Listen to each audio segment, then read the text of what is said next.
What is up, my friends, and how's it going? And welcome to yet another episode of the Faction Army Guide series with your fellow comrades Summary.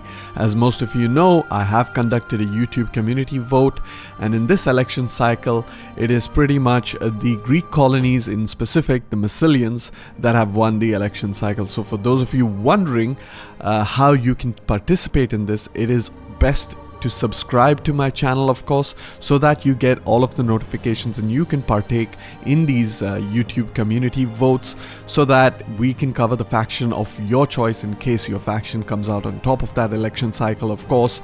And that's why I highly recommend you guys subscribe to the channel, so that you can take a very proactive role in determining which faction I cover. As for most of my Let's Play series as well as my Faction Army Guide series, I leave it up to the community to decide which faction I will be covering next, or which faction I will be playing as next. And if you're not subscribed, then you will unfortunately not be notified of these election cycles, and therefore you will not have a say in the channel. Again, maybe most of you are already aware, I don't need subscriptions for the monetary purposes. In fact, my channel is not monetized. I really play the game for the fun of it. I'm not looking to make a chore out of it. And to be honest with you guys, the subscriptions really do not matter to me as much, but they do definitely matter to you guys, because it allows you to be more proactive and more active within the community, of course, within Summary and his friends, the community on YouTube. And basically you will get to determine the course of action that I will be taking for, of course, your viewing pleasure. That being said, I digress. Let us hop in to the guide for today. And for those of you who are new to the channel, I usually cover the factions in context, keeping in mind of the campaign mechanics, not really the player versus player mechanics. As in terms of player versus player, of course, the meta will change. But when you consider playing a campaign, of course, you have to keep in mind several other factors, such as your population class, your upkeep cost, whether or not the army is, cost effective, and so forth. And of course, those of you who are new, once again, I'm going to stress there are 4 parts to these guides. And in the first section, we will be talking about the roster for the Massalians, and in specific, we'll be talking about the unit stats, the population class that they draw from, my personal, ratings of these units, whether they're worth it, whether they're cost effective, or for what reason exactly they are worth getting in your armies, in keeping in mind, of course, the campaign, where they fit in on the campaign strategy. And of course, we also consider your deficiencies in your roster. So that's basically what happens in the first part of this guide. In the second section of the guide, we basically cover my personal army recommendations as far as army composition is concerned, and how you should set up your army, and what is the thought process that I personally go through when I set up my armies. And for most of you, you already know that I like to keep my armies as elite and as balanced as possible. So no army is, imbalanced, I would say. And the reason being is it enables me to react to any situation effectively. There are several reasons, of course, but one of the main reasons is that I can react to any enemy composition. If I have, let's say, an army completely consisting of just hoplite and a few skirmisher units, that army can be easily countered by a more mobile army. Let's say you're up against a faction that uses a lot of horse skirmishers, horse javelins. They will quickly dispatch all of your skirmisher units, and then they are just basically free to rain down their missiles on your hoplites, which are unsupported, or your pikemen, which are unsupported. So I like to keep my army balanced. I like to have a bunch of melee troops, a bunch of frontline troops, several long-range missile units, several skirmishers, horsemen, depending on the situation. What do I have available to me as the faction, of course. And basically that's what I will be covering in section 2 of the guide. In section 3, we will be testing out the efficiency of the army that I selected against a typical Marian Roman legion, and that is because if you play Divided Impera, you realize that the AI Romans actually have a huge auto-resolve bonus script which allows them to expand significantly in your campaigns, which means for the most part, unless you are allied with the Romans, they will pretty much be the end game boss for you to kind of defeat. So while as the Massilians you may not have to fight against the Parthians, or you may not have to fight against the Saka or the nomadic factions because they're all the way in the east. I mean, it is possible you could end up fighting them, but it's not a certainty as it is with the case of the Romans, of course, because the Romans are guaranteed to thrive, they're guaranteed to exist and have a significant presence in the campaign. So if you're going to go toe to toe with them, then it's a very safe bet that whenever you try an army composition, it's best to test it out against a typical Marian legion. So that's what we are going to be doing in part 3, and then we are going to evaluate our results of the battle, of course. And in the final section, the part 4 of this guide, we are going to cover my personal army traditions and of course general skills, the ones that I personally recommend in the campaign, keeping in mind of course the kind of armies you have as Massilians, the kind of buffs that you have as the Massilians, and the kind of playstyle you're going to go for with the Massilians. However, with that being said, let us now hop right into the episode. Of course, the Massilians are part of the Apokiai ton Helenon. As such, they have 2 buffs. The first buff is the colonist buff, which gives special population technologies. This is quite helpful as the Massilians, because as you know, the Massilians start out in modern day Marseille, which is in the southern coast of France. And they are pretty much surrounded by Celtic factions all around them. The entirety of Gallia is, completely foreign culture, which means you will have a bit of a struggle in the early game to muster up some of those population classes that you need in order to, professionalize your army or build more elite armies. The second buff that you have is the independence buff, which gives a 10% melee defense during battles in own or allied territory. Now, how great is this? Well, personally, for those of you who have seen my Let's Play series and have seen my playstyle, you know that I always like to go on the offensive. I'm a firm believer that a good defense or a strong defense is a good offense, and very rarely I do end up finding myself fighting a battle in my own territory, whether it be a defensive battle or an offensive battle. It doesn't matter. This buff still applies because it doesn't say what kind of battle. So it basically says melee defense. So it rather buffs the defense stat that you have. And it doesn't matter if you're on the offensive or you're on the defensive within your own territory. But as long as you're within your own territory, you will be getting this buff. So considering that like at least 80% or 70% of most of my battles are going to be in foreign territory, then this buff really doesn't apply. So I consider this to be useful only 30% of the time. And when it comes to buffs, I don't really care how powerful they are in terms of magnitude. So this could be like 100% melee defense, right? But what I really consider is how probable it is to fire. So for example, in this case, it's only 30% probable, right? So because the other 70% of the time you are going to be fighting in foreign territory. So then pretty much you are left with only 1 buff, as of course the Greek colonies. That being said, let us now focus on the Massilians in specific, and as every other faction in the game, they have 2 buffs and 1 debuff as faction modifiers. This right here on the top is faction group modifiers, so these are in correlation to your faction groups. Meanwhile, within the faction groups you have several factions with their own buffs and debuffs. So for the Massilians, of course, our first buff is the local dominance, which gives minor diplomatic bonuses with Latin, Italian and Celtic cultures. I mean, I'm pretty sure most of you are avid history lovers. For those of you who are not, there is a difference between Latin and Italian. Italian are basically, the Italic people within the Italian peninsula. Latin is one of the Italian people in the Italic peninsula. And of course, there's been a lot of speculation as to their origins. Are they Italic? Are they not? Are they, Hellenic? Are they, some say they come out from Illyria and so forth. So I mean, regardless, in the game, there's a very clear distinction between Latin and Italic. So when you say Latin, then in specific, you mean the Romans. When you say Italic, you mean the other Italic factions, especially in Rise of the Republic. There are plenty of Italic factions like the Samnites, the Apulians, the Veneti, so forth. And of course, you have the Etruscans also, who are considered Italic. However, in the Grand Campaign, you only have the Etruscan League, and very soon up, they're going to be absolutely swallowed by Roma, because they start off in a war against Roma. And of course, we know that Roma never, ever, ever loses that war against the Etruscans.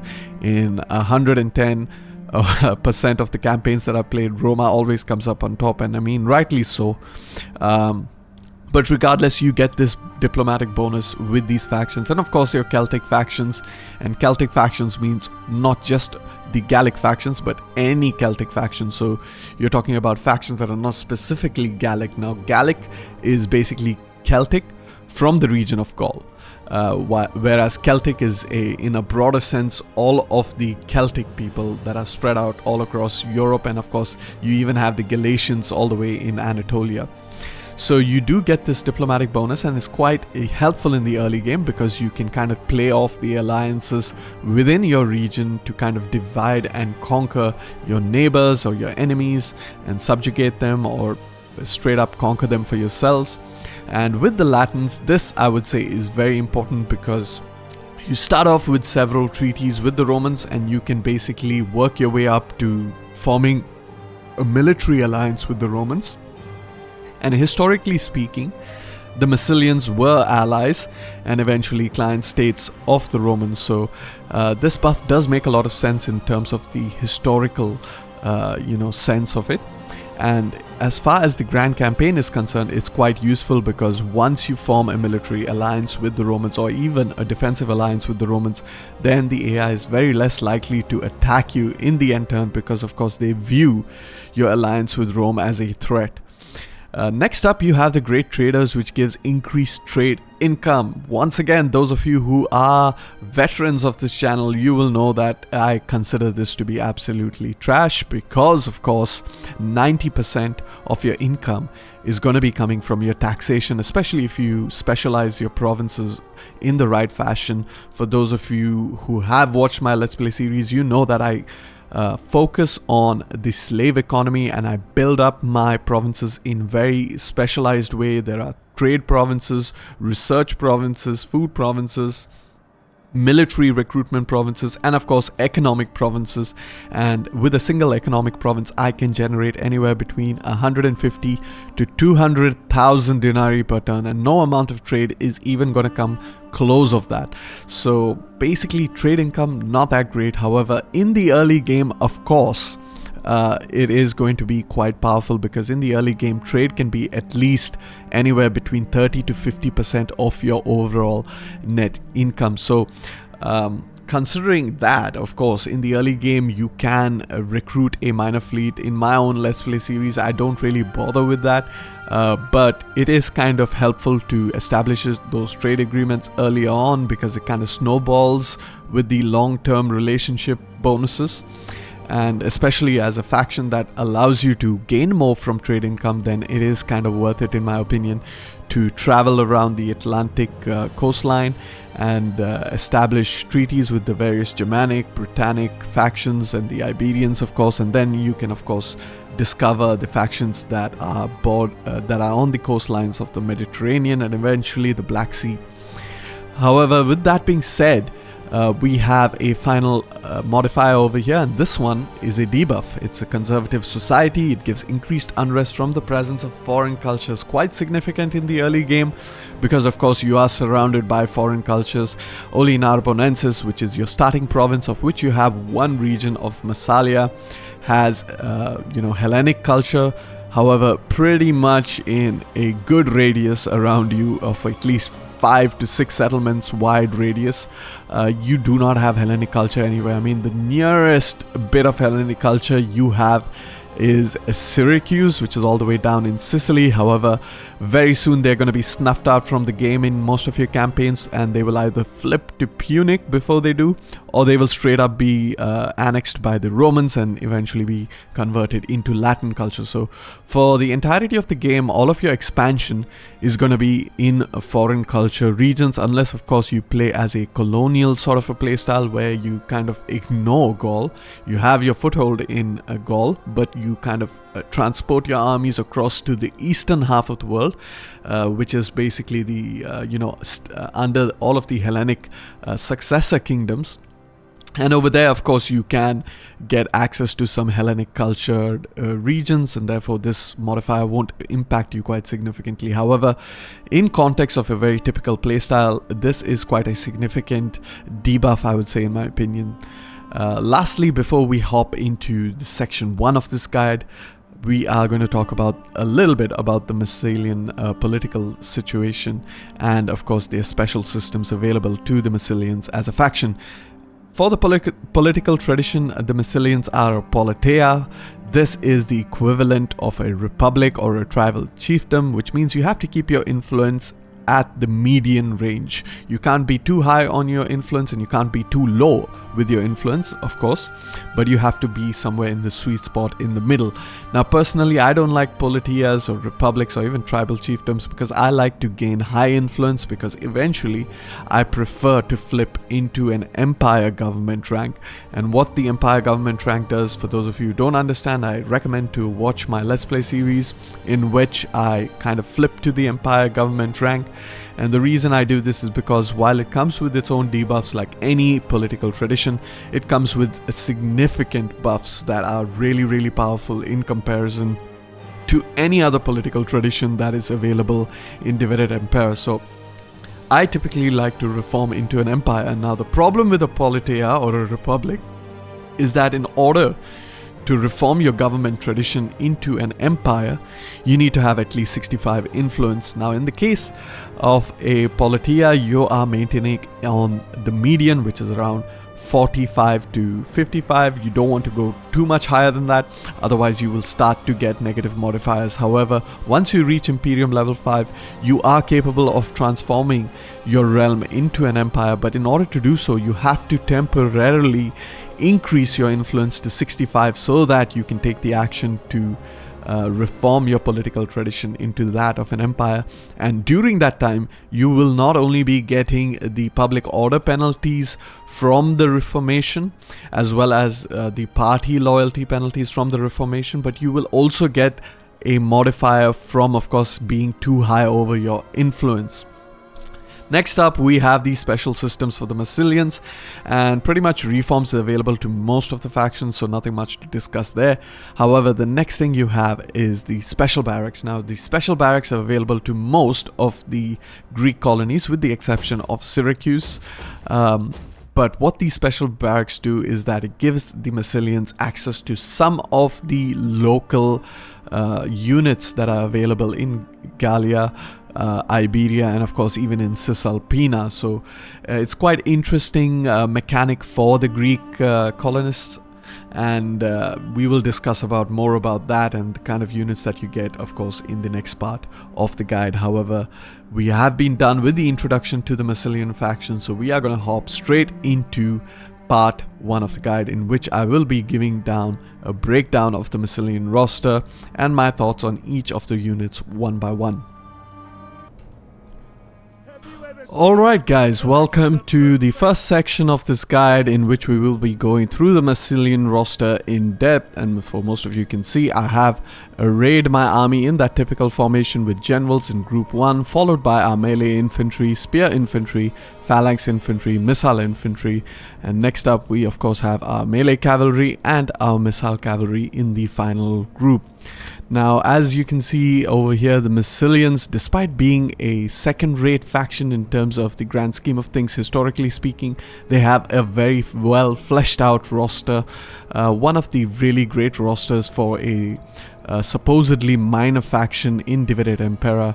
You can see they have a lot of choices when it comes to melee infantry, especially a lot of choices when it comes to spear infantry, phalanx infantry, missile infantry, cavalry as well, and even in terms of missile cavalry they have quite a lot of choices. So the Massalians, of course, from this you can understand that they are very balanced faction, and you can have very balanced armies, and it's kind of like the factions that I like to have the balanced roster rather than a one-trick pony, because it allows me to be even more flexible in my army composition. Depending on, of course, the kind of adversary I'm up against, I can choose to change up my army composition. There are more than just one ways to defeat an enemy. And of course, with that being said, let us hop into group 1, in which we will be talking about the generals available to the Massalians, of course. Now, the generals available, the first option you have over here are your Massalian veteran hoplites. Now these guys come from the second class population. They're 200 men in the unit. Despite being a general's unit, they do come from that second class population. Keep that in mind. And for a second class population, they have pretty decent stats: 35 armor, 8 melee attack, 17 melee defense, which is very typical of a pop 2 hoplite unit. Overall weapon damage of 28, once again very typical of a population class 2 unit. So as far as that is concerned, it's nothing too spectacular when it comes to this unit. They're very bread and butter population class 2 unit. Would I recommend these guys as a general in your field of battle? Definitely not, because hoplite units tend to be some of the slowest moving units in the entire game, which means you're not going to have the maneuverability you desire for your general on the battlefield, which kind of means that you cannot really reinforce troubled areas of your battlefield and rally troops in time, because it'll take a lot of time for these guys to get to those locations. And of course, the second thing is that if these guys are caught in a bad situation, they cannot easily pull out from that situation, so you will most likely end up having your general die in the conflict. And when your general dies, of course, the remainder of your army gets a significant morale penalty, and you might even in fact lose the battle. So it's of utmost important, of course, if it isn't obvious already, that you do not want to lose your generals in the field of battle. However, as a governor general, this unit is actually really good. It is, of course, from the population class 2, and you do get option to hire the more better unit. And speaking of the better unit, let us cover up the next unit, which is the Massalian Noble Guard. Now these guys are a better version, of course, of a hoplite, but they do come from that first class population. They have 19 melee attack, 9 melee attack, 19 melee defense, overall weapon damage of 30, 4 of which is armor piercing. So once again, very typical hoplite unit in terms of stats.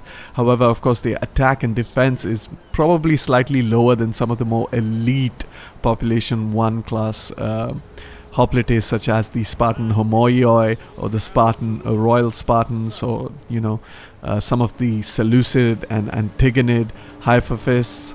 And so once again, not really that elite in comparison to their counterparts in the Hellenic world, but definitely some of the best hoplites available in the region, because as far as the region is concerned, no other faction can field hoplites.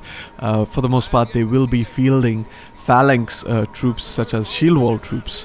However, when comparing these Massalian Noble Guards, they are slightly better than, of course, your Massalian Veteran Hoplites.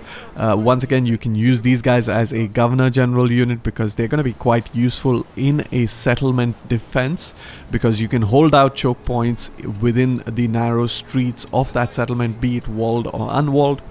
But on the field of battle, if I had to choose these two, then I would definitely choose the Massalian Veteran Hoplites. Again, not as a general's bodyguard, but as you'll see later, we will have access to these units in our core roster, so you can actually hire them as frontline units. However, between these two units, I would definitely go for the Massalian Veteran Hoplites. The reason being is that their stats are very identical. As you can see, the armor is almost the same. It's just the weapon entry that is the significant difference, with the Massalian Noble Guards having the much better weapon that gives overall weapon damage of 30 as opposed to 28. And of course, it also gives a greater bonus versus elephants and cavalry as opposed to the bonus that you have over here. For those of you who do not know how this bonus applies, this bonus versus elephants at 21 versus 21 for the cavalry as well actually is additive to your melee attack, melee defense, and overall weapon damage. So Instead of having a melee attack of 8 against cavalry, you will have a melee attack of 29, which is 21 plus 8. Similarly, instead of having a melee defense of 17 versus, let's say, elephants, you will have a overall melee defense of 38, which is basically 17 plus 21. And in terms of weapon damage, instead of having overall weapon damage of 28, you will have an overall weapon damage of 29, of which 24 and 4, basically this 21 will get kind of divided in the same ratio. So if we think about the ratio, 4 out of an overall of 28 is a seventh, or 1:7. So basically this is 1/7 and this is 6/7 of the entire weapon damage. So basically you will be splitting up this into 1/7, and that will go into your melee armor piercing damage. So 1/7 of 21 is 3, so you get 3 melee armor piercing damage. So this gets bumped up to 7, and the remaining 18 goes towards your base weapon damage, so bumping it up from 24 to 42. So you have 42 weapon damage and 7, which basically means you have 49 overall weapon damage. That being said, the final unit you have as a general option is the Massalian Noble Cavalry. Now these guys, they are not the best population 1 class cavalry. They have pretty mediocre stats for a population class 1. Mediocre is a bit too harsh. I would say they have pretty average, slightly above average perhaps, stats as a population 1 class cavalry. Pretty much bread butter cavalry. And of course they are a spear shield cavalry, which means they are going to be focused towards anti-cavalry. As you can see in their bonuses, they have a less of a bonus versus infantry, more of a bonus versus cavalry.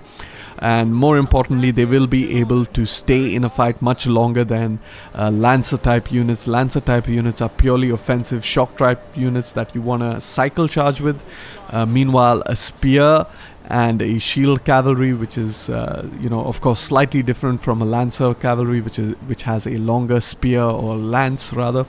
What the shield does is it gives them a bit more staying power in the battle. So as a general option, this is definitely the only option in my opinion, because of course it has the maneuverability as opposed to your other 2 options, which means your general can move about effectively on the battlefield, can get out of dicey situations, can go to certain parts of the battlefield, buff up the troops, or even rally the troops in case they are wavering. And of course these men are 100 men strong, and they come from the population class 1.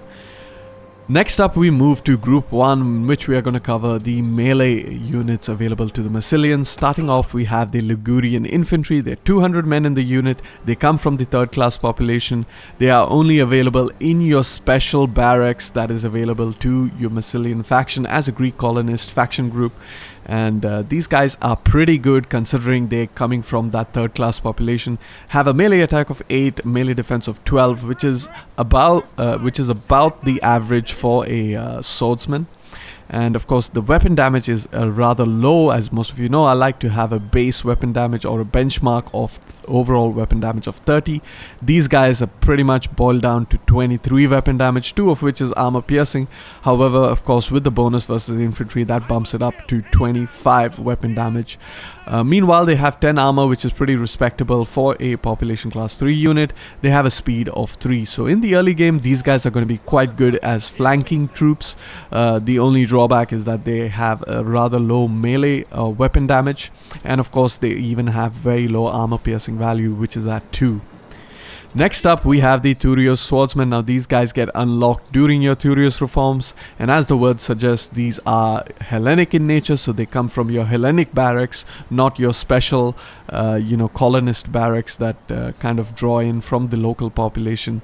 So these Hellenic troops, 300 men in the unit. Once again, they come from the 3rd class population, and of course they have better stats than your Ligurian infantry. They have 9 melee attack, 14 melee defense, which is a lot. Overall weapon damage of 23, 3 of which is armor piercing, and of course they also have that bonus versus infantry of 2. And more importantly, they have 3 javelins to hurl at the enemy, which means you have a total of 900 javelins, which is almost the equivalent of 5 volleys from a dedicated skirmisher unit of 175 men. So you can see just how powerful these units are, and in fact these 3 volleys are superior to the 5 volleys from your dedicated skirmisher unit, and the reason being is that it is a lot quicker to fire 3 volleys than it is to fire 5, which means the damage per second, or the DPS of this unit as far as missile damage is concerned, is significantly higher than that of a dedicated skirmisher unit firing 175 javelins in a single volley. Of course, this unit will be firing all 300.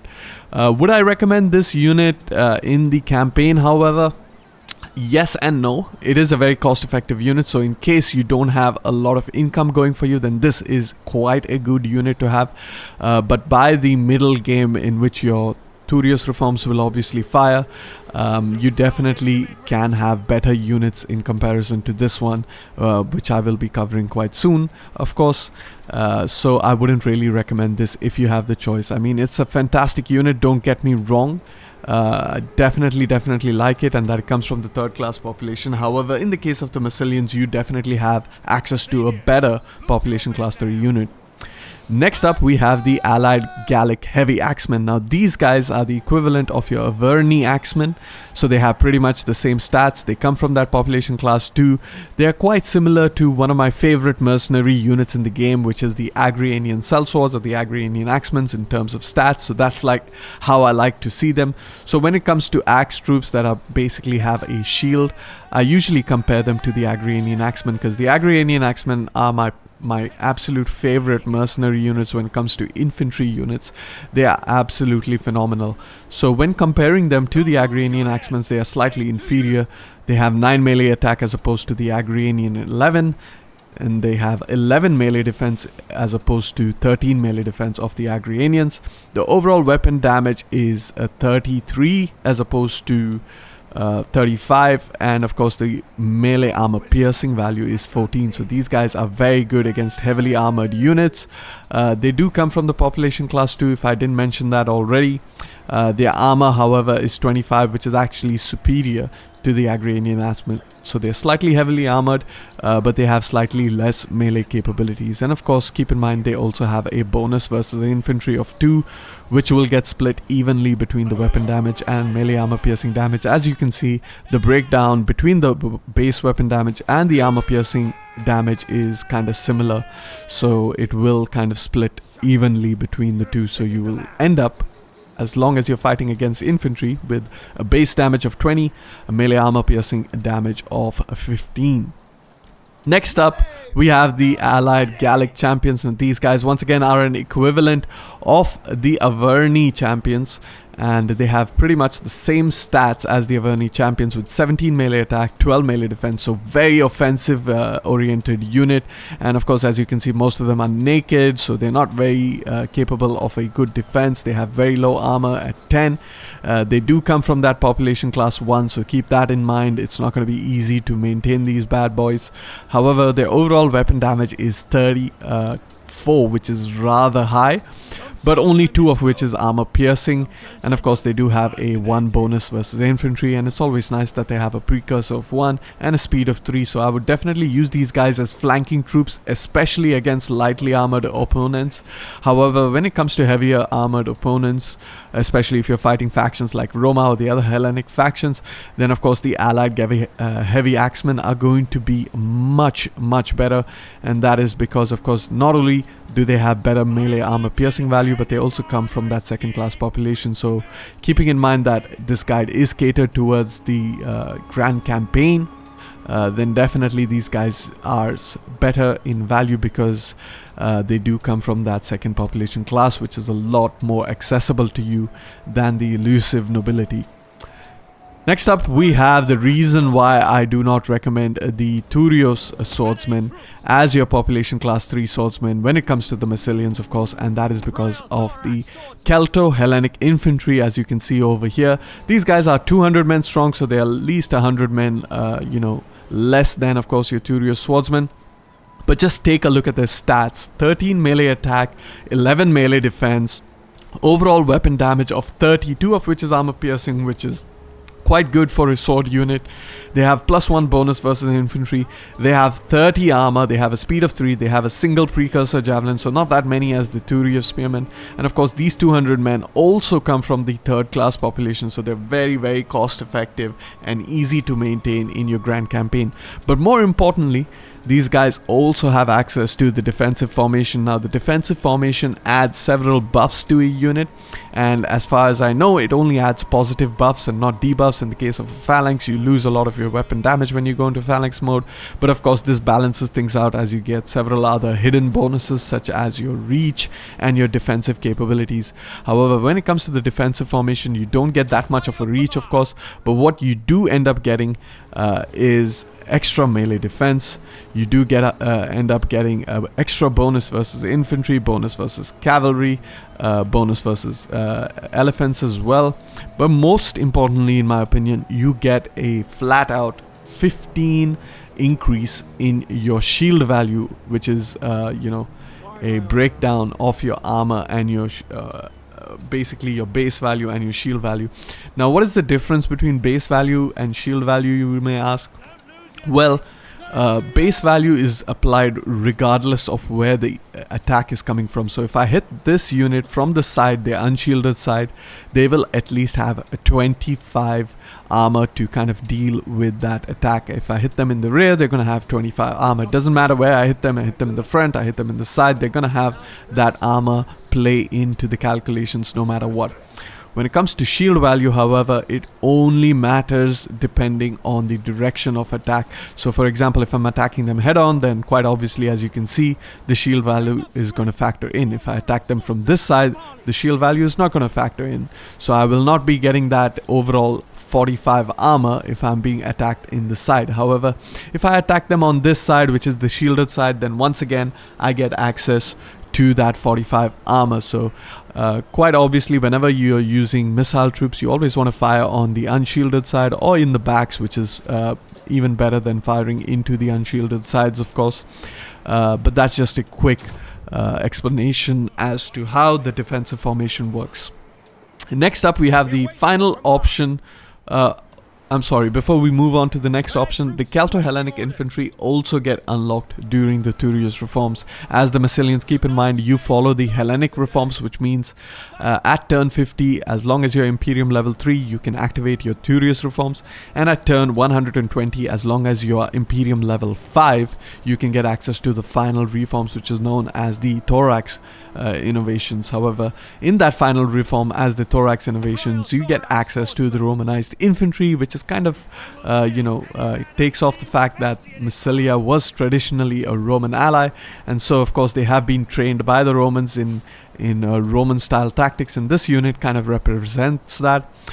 These are 200 men strong. They come from the 2nd class population. Stat wise, they are even better than your Celto-Hellenic infantry. They have more armor at 38, 14 melee defense attack and 13 melee defense. Overall weapon damage is slightly lower than your Celto-Hellenic swordsmen that end up having 30 overall weapon damage. These guys end up having 27. However, they have greater armor piercing value, so against armored opposition, these guys are going to be much better than your Celto-Hellenic infantry. And what's more is that, like the Romans, they have access to, of course, your defensive formation over here and even your defensive testudo. So a very nice unit to have. They are in population class 2, so it's totally up to you which unit to go for. Either you can go for the Romanized infantry, or you can stick with your Celto-Hellenic infantry, or you can have a combination of both if you please. Next up, we have the spear options available to the Massalians, of course, and we begin with the Massilian colonist levies. These guys are 300 men strong. They come from that population class 3. They are actually rather good for a pop 3 unit because they have an armor value of 10, and their melee stats are quite quite typical of a population class 3 levy spear unit. Overall weapon damage of 23, of course, catered more towards cavalry and infantry than cavalry and elephants than towards infantry. So in the early game, you don't have that many options as your frontline troops. Of course, you might have some other options. I'm sorry to say that you actually have options. You have options to hoplite. But of course these hoplite are going to be coming from the second class population, as you will see shortly. And of course you are surrounded by Gallic factions or Celtic factions that have access to shield wall units that in my opinion are going to be superior to some of your phalanx units. So I actually consider these guys to be very good frontline units for the early game, bear in mind. So for the early game as a frontline unit, you can use these guys for, once again, they come from that third class population. And then of course you can use the Ligurian infantry as your flanking force, once again comes from that third class population, at least for the first 10 to 20 turns, unless you expand at least 2 to 3 or even 4 settlements. I typically like to roll with population class 3 because that gives me the ability to keep up my offensive pressure, because I'm able to replenish a lot faster, and more importantly it gives or buys time for my second class population to actually grow within the settlement, since there's not going to be a strain on that second class population to replenish these troops or to recruit new troops. And what that does is it really allows me to quickly professionalize my armies in the middle game, of course, when I need to slowly convert all of my levy population class 3 units into more professional population class 2 units. Next up we have the Turios Spears, a very typical Turios Spears unit. They get unlocked in the Turios reforms, 300 men in the unit, a single precursor javelin. They come from that population class 3 unit. Is this unit good? It is actually really good as a Hellenic faction. However, as the Massilians, it's not going to be that great, because as the Massilians you will see why it's not going to be that great. So I'm not going to cover this unit in too much detail. However, next up we have the allied Gallic retainers. These are the equivalent of the Averni Gallic retainers. However, these guys are significantly inferior in my opinion to the Averni variant, and the reason being is while they share exact same stats as the Averni variant, what ends up happening is that they actually miss out on that defensive formation which is available to the Averni but not to the Massilians. And although I have tried to convince the team at Dividere Impera to bring them up to speed with the Averni, they decided to leave the better variant for the Averni, because it kind of makes sense that the mother faction, so to speak, of this unit has a slightly better version of this unit. However, these guys, 300 men strong, they come from that population class 3 unit, and I would absolutely not recommend them in comparison to even your Turios Spears, because if you see, they have slightly better stats than the Turios Spears. However, they have slower speed, and the armor is identical. And once again, keeping in mind that we are considering the campaign mechanics, coming from that population class 2 is going to be a significant strain on your population class. Meanwhile, these guys are more expendable in that they come from the third class population. However, the final option you have as your spear unit are these bad boys, the Celto-Hellenic spearmen, Of course, 200 men in the unit. They come from that third class population, once again unlocked during the Turios reform. So at the same time, you get access to your Celto-Hellenic infantry, you get access to your Celto-Hellenic spearmen. Third class population, 200 men strong, so they are smaller than these two units, of course, but more importantly, they have much better stats. They have 8 melee attack, 19 melee defense, overall weapon damage of 28, 4 of which is armor piercing, 30 armor, speed of 3, no precursor javelin unfortunately, but what they have is they have the defensive formation, which actually, as I mentioned earlier, improves your armor value significantly to 45, which is absolutely insane. And they also have access to the repel cavalry. I'm not sure if that is intended, if it's still one of the remnants that is left in Dividere Impera, because as far as I know, Cam actually wants to remove this ability, but it's kind of nice that it's still there. I mean, it looks pretty badass, and I really haven't seen this a lot in Dividere Impera, so I really don't know what it gives. Basically gives a huge bonus versus cavalry and elephants, so these guys are going to be really good against that. But I'm not entirely sure, can I move while I'm in this formation? I don't think I can. So yeah, be very careful. If you do end up forming up in this formation, you're not going to be able to move this unit. Pretty cool looking animation, I must say. Yeah, it's really cool. This actually kind of gives me an idea. I should tell Cam to just have this formation available to the Triari, because historically speaking, the Triari used to take a knee while the main forces of the Romans, or the front forces of the Romans, such as the Hastati and Principe or Principes, got into the fighting. Of course, in that order, where you had the Hastati first, and then if they kind of retreated, then you had the Principes take over. Meanwhile, the Triarii, the poor veterans of the Roman army, were forced to take a knee because many times they would get all too eager to join the battle. They would be really bored sitting in the reserves and watching their fellow countrymen take all the glory. So they would want to, or they had a tendency to want to get involved in the conflict. I mean, talk about veterans and being a war junkie. The Triarii, probably the first recorded versions of the war junkie ever known to mankind. However, only when the Principes had to break were the Triarii allowed to get into the fight. However, I digress. We're going to move on to the next group, of course, which is your phalanx infantries. Now, with the phalanx infantries, we have 4 options available. I'm not going to cover the last 2 options because I actually covered them as your general options, and those specifically are your Massilian veteran hoplites from the population class 2 and your Massilian noble guard from the population class 1. But the first 2 units you have, once again, I'm not going to cover them too much in depth because the first unit you have is your levy hoplite, 200 men strong from that population class 2. Pretty average levy hoplite. In fact, it is a cookie cutter template for this unit across all Hellenic factions. The only levy tiered hoplite unit that is better than these levy hoplites are the ones available to the Spartan faction, the Neodomores hoplite. It's a really good unit to have. However, the next unit you have is your Massilian hoplites. Now, these guys come from the second class population. They're 200 men in the unit, and they have pretty decent or mediocre stats for a or median or average stats for a population class 2 hoplite. However, between the 2 units, I would definitely recommend the Massilian veteran hoplite because they come from that same population class. They are going to be more expensive, of course, than your regular Massilian hoplites. But stat-wise, these guys are just significantly better. While the Massilian hoplites have an overall weapon damage of 26, the Massilian veterans have an overall weapon damage of 28. So as you can see, stat for stat, it's much better. These guys have an attack of 8. Meanwhile, the Massilian hoplites have an attack of 7.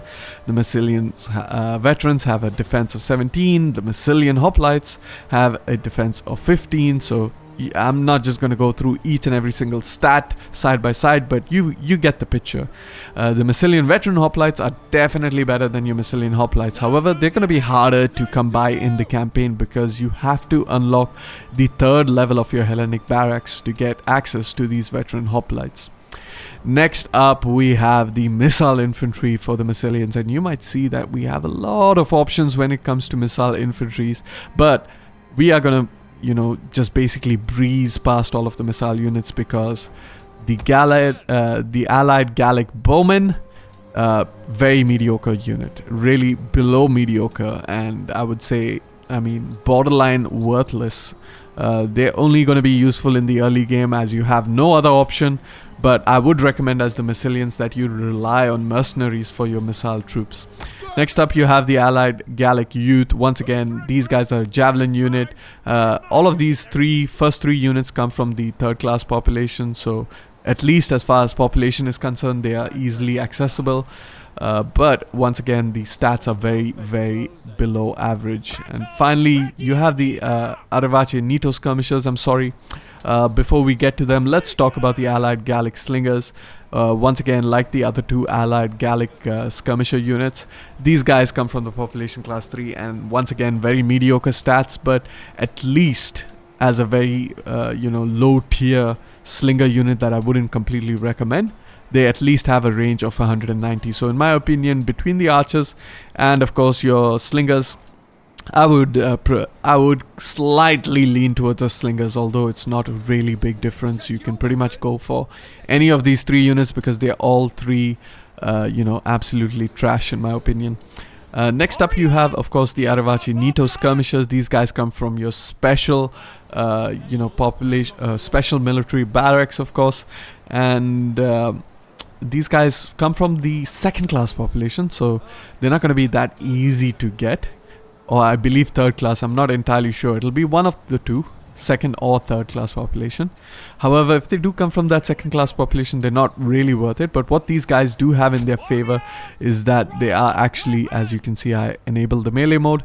They are a spear skirmisher unit, so that's quite interesting, even though they do not have quite a lot of armor and other melee stats.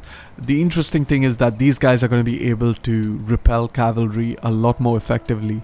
So I really am starting to like these spear skirmisher type units, because they actually pretty much negate the one weakness they have, and that is of course enemy cavalry. However, with that being said, the next unit you have are your Ification early peltas, and those of you who have seen my Let's Play Seleucid series, these bad boys are one of my favorite cost-effective Leviter unit. Of course, they do come from the second class population, so keep that in mind. 175 men in the unit, 15 armor, which is very respectable for an early kind of a pelta stake unit. But just take a look at that. They have huge lances, so these guys are really a bane of enemy cavalry. If the enemy cavalry decides to charge these guys, they are going to get pretty much hacked to pieces.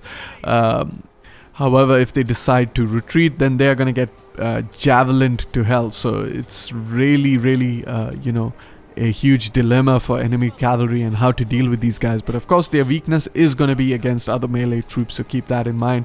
They don't have a lot of shield value, and of course other melee troops are going to be able to dispatch these guys if of course they get into melee combat. But these guys do have the advantage of going into skirmish mode, hurling their javelins and harassing any unit, of course. So I highly recommend these units. Next up, after of course the Turius reforms, you get access to the Pelta stave, which are an upgrade of your Ification Peltas. In my opinion, not so much of an upgrade, because these guys, let's toggle them into melee mode. As you can see, they are no longer a spear skirmisher, but rather a melee skirmisher. So they're kind of like versatile melee troops, albeit they only have 179 or 175 men per unit, coming from that same second class population as an upgrade to the Ification early Peltas. But again, I say upgrade with a grain of salt, of course, because these guys, in my personal opinion, aren't really an upgrade to these bad boys, and I find that rather unfortunate.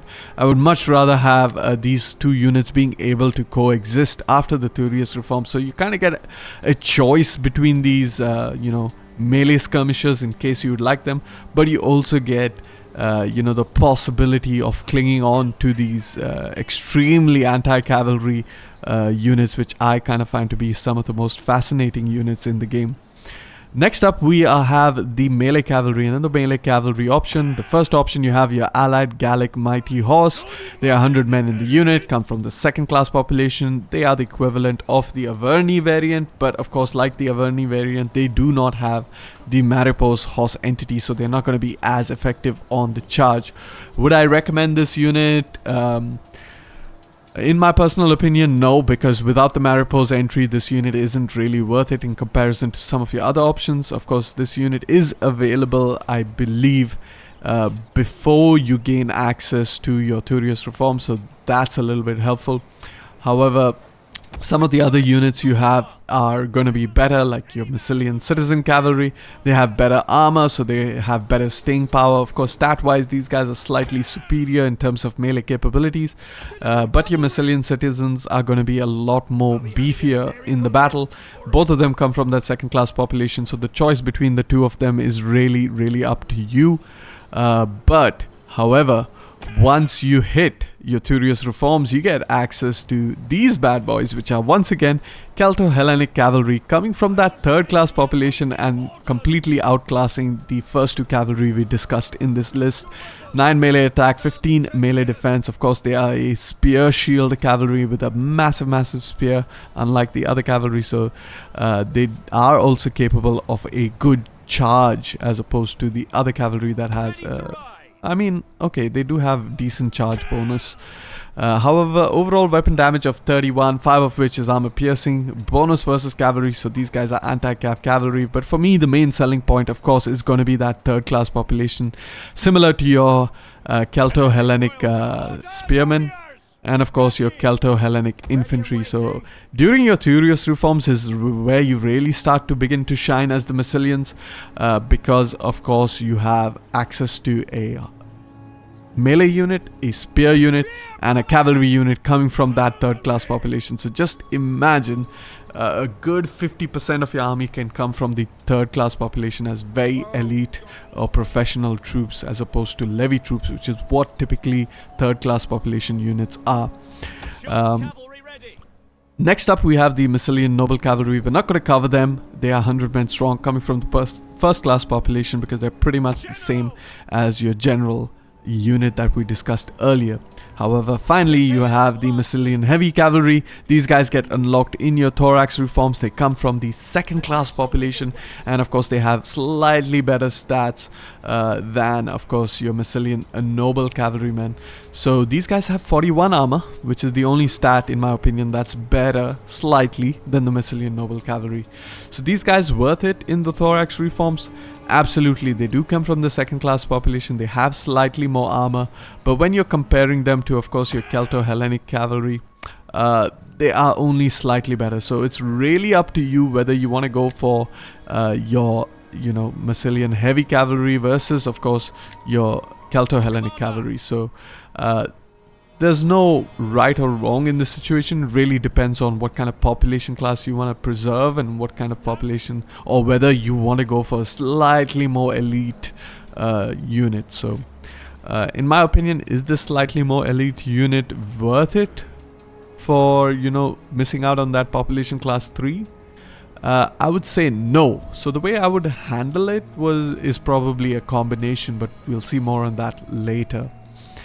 Lastly, we have the Missile Cavalry. Now, the Missile Cavalry, you have 3 options. We're going to go through them quite quickly. You have the population class 2. Of course, you have the Allied Gallic Light Horsemen that come first. And pretty okay stats. And they are the only skirmisher cavalry you have available in the early game. Decent speed.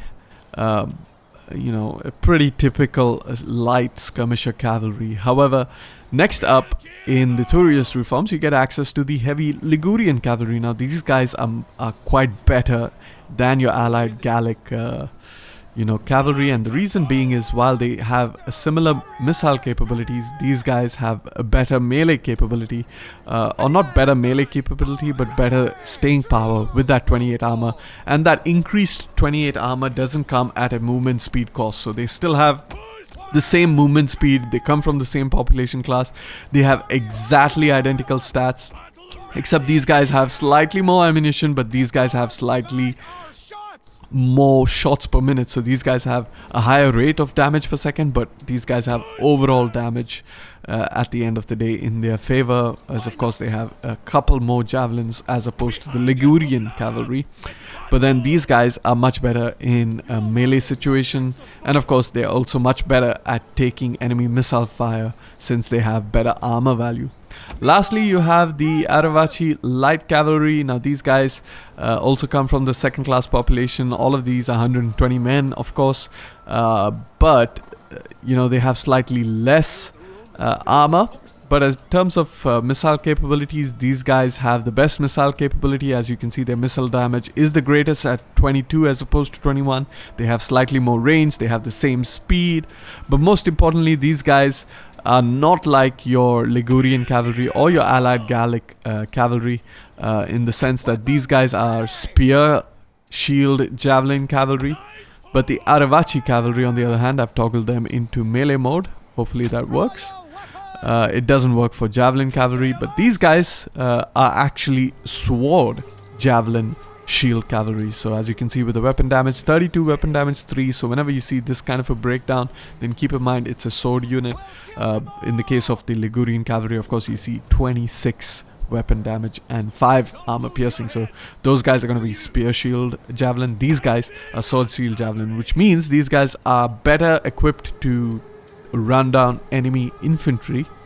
So if you're looking to fight against heavily skirmisher type armies, then these guys could be better because they are better capable of dealing with enemy infantry. However, if you're up against superior cavalry, then of course go for the heavy Ligurian options. If in case you want to be absolutely at a disadvantage, then as the Massalian factor, go for all of the allied Gallic troops. Your allied Gallic light horse, crap. Allied Gallic bowmen, crap. Allied Gallic youth, crap. And of course allied Gallic slingers, crap. So all of these allied Gallic people are crap, in my opinion. Like, not really worth it. In the early game, they kind of can fulfill a role, I guess, basically to preserve your more elite population classes. But apart from that, I wouldn't really recommend any of those units really in your army. However, with that, we're done with this part of the guide. So let us hop into section 2, where I will be discussing my personal army composition for the Massilians. Alright, so here we are in section 2, where we will be covering my personal army composition, or my recommendations for the army compositions for the Massilians. First up, let's get that general option, the only option I consider to be viable in a field battle. And next up, we are going to complete our cavalry options. In the cavalry options, I prefer the Celto-Hellenic cavalry. I'm going to take a quick look at their speeds. The speeds are all speed 6 cavalry, so that is rather unfortunate. Then we're going to get a couple of Ligurian heavy cavalry, and that is because we want some cavalry advantage. Keep in mind, so far we have only had to rely on the second class population, and in the case of the Celto-Hellenic faction cavalry, the third class population.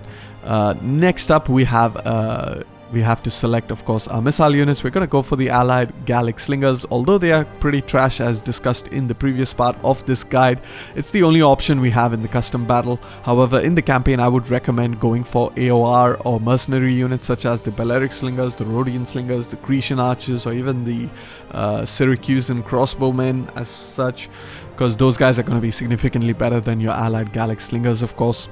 And we will need a couple of Peltaste units as well. And for the Peltaste units, I will be going for the Iphicrations. You could, or you could not. You could completely avoid your Peltaste units, and you could pretty much focus the remaining of your 12 slots on your army. But I think I will be going for your late Peltas, because I need a little bit of a defensive capability. Now, the only difference, of course, with your Iphicration early Peltas is they're a little bit vulnerable to enemy missile fire as opposed to your late Peltaste, and that is because, as you can see in the unit card itself, these guys have a smaller shield, whereas these guys have a better shield. So we get a couple of those Peltaste to serve as our javelin troops, and then we are left with 10 slots from which to recruit from. So as you can see, predominantly we are already 50% of our army is coming from that third class population. About 40% is coming from the second class population, and about just 10% is coming from the first class population. So that being said, you have one of two ways now in which you can form up your Massilian armies.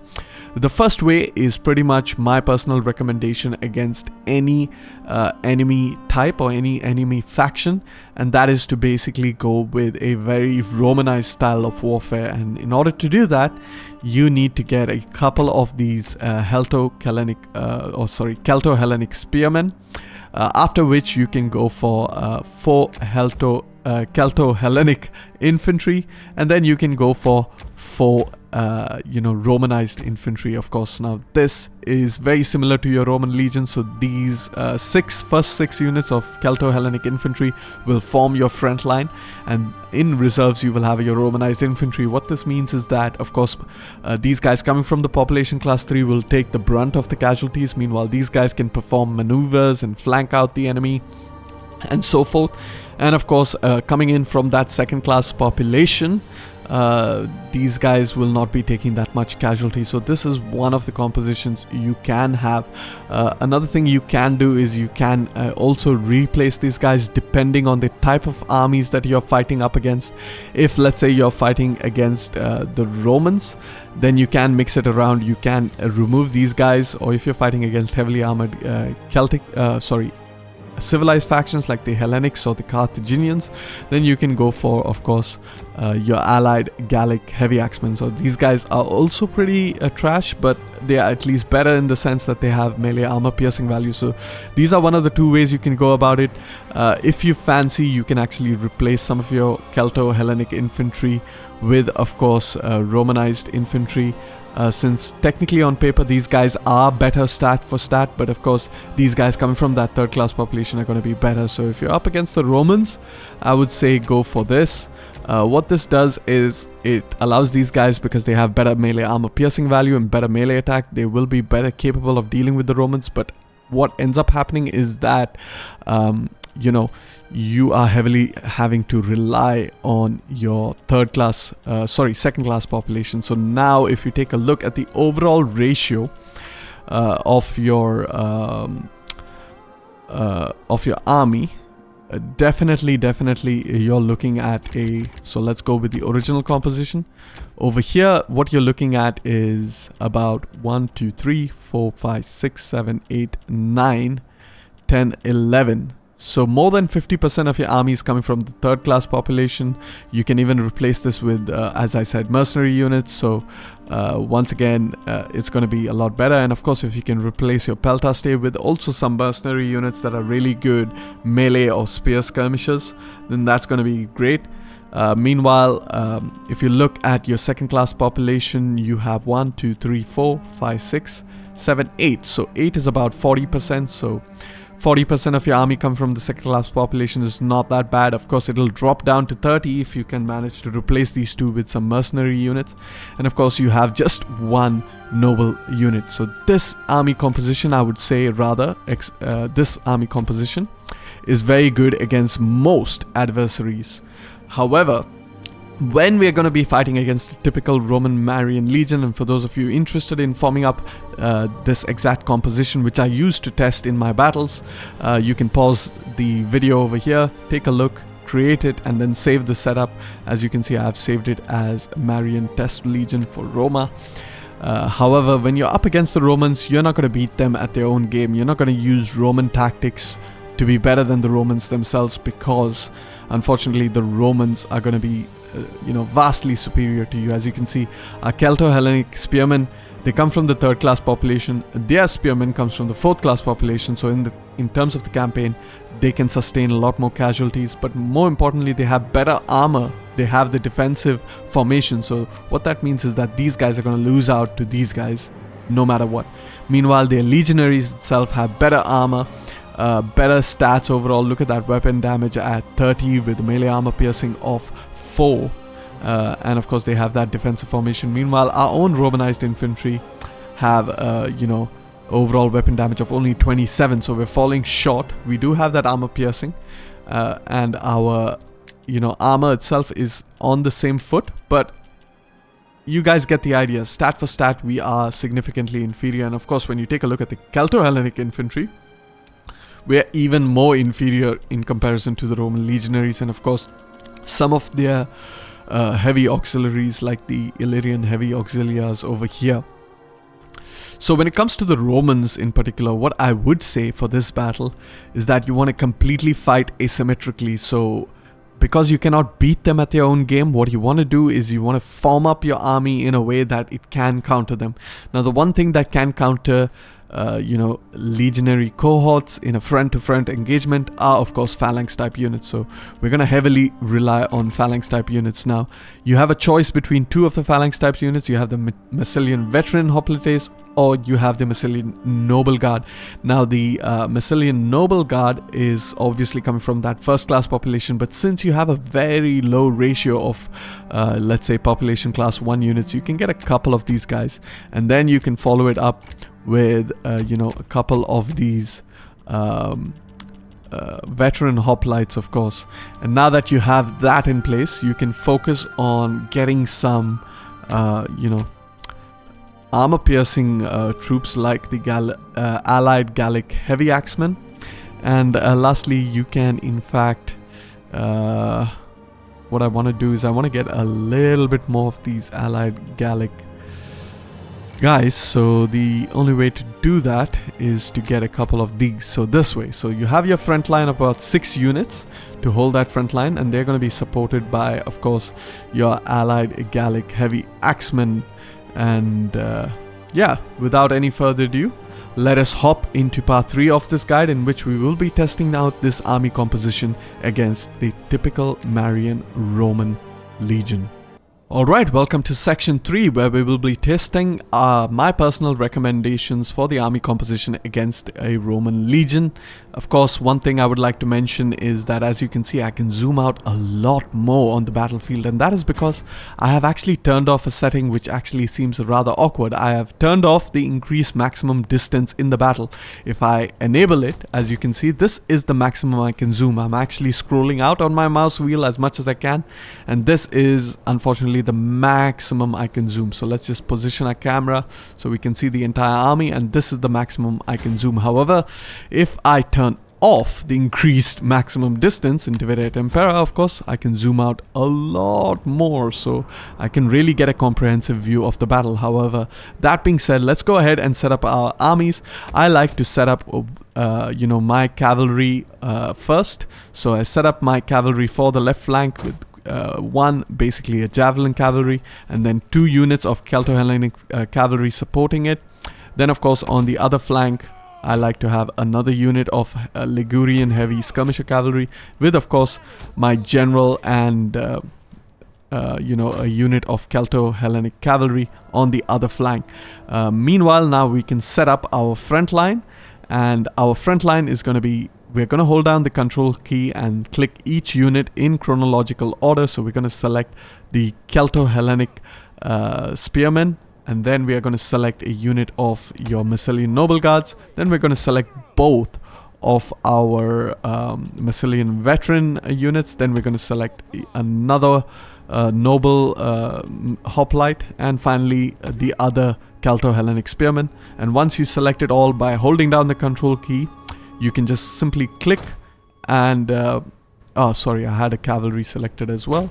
You can just click, and as you can see, they are arranged in that exact order. And even if you kind of group them, sorry, I kind of did that by mistake, but if you kind of group them, holding down the control key and group them, you can see they are also grouped in that same formation. So we have our Celto-Hellenic spearmen on the flanks to protect our hoplite formation, and then we have our veteran noble hoplites in the closer to the flanks, but not in the center. And of course in the center we have the veteran hoplites. Now they are not going to be a strong center. However, I don't really care about the center being strong or not.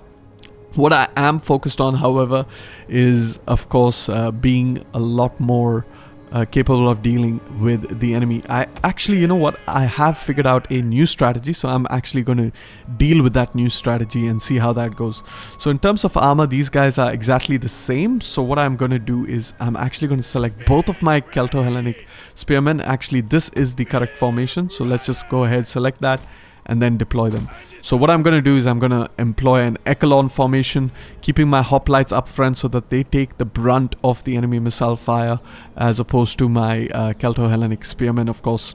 And then we're just going to position them like this for now. Then we're going to select all of our, we're going to put them in group 6. Then we're going to select the left flank of our infantry flanking force. Go ahead, deploy them like such, followed by the right flank with our 2 allied Gallic heavy axemen. And finally we're going to select all of our skirmisher units. Go ahead, reduce their formation width and put them up like so. So that's it. That's perfect in my opinion. And now, before we go ahead and start it, this is some of the more recent things that I have discovered. First thing you want to do is select all of your core units or your frontline units and their support units and toggle on the guard mode so that they do not get out of formation. But the second thing you want to do is that in order to create your echelon formation, what you want to do is select all of the units except the first unit. Hold down the control key, hit the left arrow key, and as you can see, they have rotated a little bit. Deselect one unit, do it again, deselect one more unit, do it again, deselect one more unit, do it again, and deselect the final unit and do it again. As you can see, they're kind of forming an echelon formation, but they're not entirely perfect. And in order to make them perfect, what we are going to do is we're going to select the entire army by hitting Control A, start the battle, and move them a little bit forward. Now, as you can see, as they move forward, they are starting to get a little bit of space between them, which is good. And once they get that space between them, we're just going to manually select and create that echelon formation, as you can see. So there we have it. We have that echelon formation. And we're going to take a couple of these peltas, put them in a separate group, and actually put them behind over here. Meanwhile, our slingers can be in a little bit of more advanced position. We're going to put them straight up like this, and the right one can go a little bit forward like so. So this is perfect. We're just going to readjust our entire front lines. Perfect. And now we have our final formation. As you can see, the echelon formation with our cheaper population class 2 units, which are stat-wise as good as, of course, your noble hoplite. But these guys are going to take the brunt of the enemy missiles. And if they are in a phalanx formation, they're going to have a very high chance of defending all of those missile units.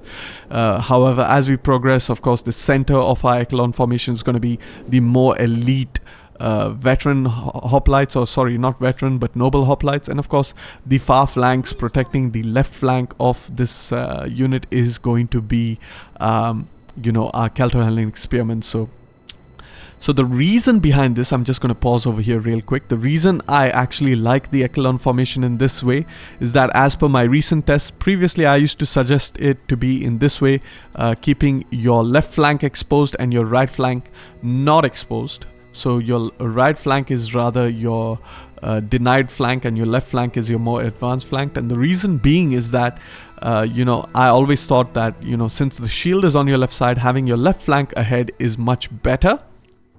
However, what ends up happening is that with your left flank being a lot closer over here than, of course, your right flank. So if I just draw it like so, most of these units on the right flank are going to be out of reach of the enemy missile units. So the enemy missile units are just going to fire into, you know, your advanced left flank. And now what ends up happening when they fire onto that advanced left flank, for example, is that you can see they have the exposed side, the non-shielded side. However, if your right flank is more advanced, right? So just imagine your right flank is over here, it's more advanced than your left flank.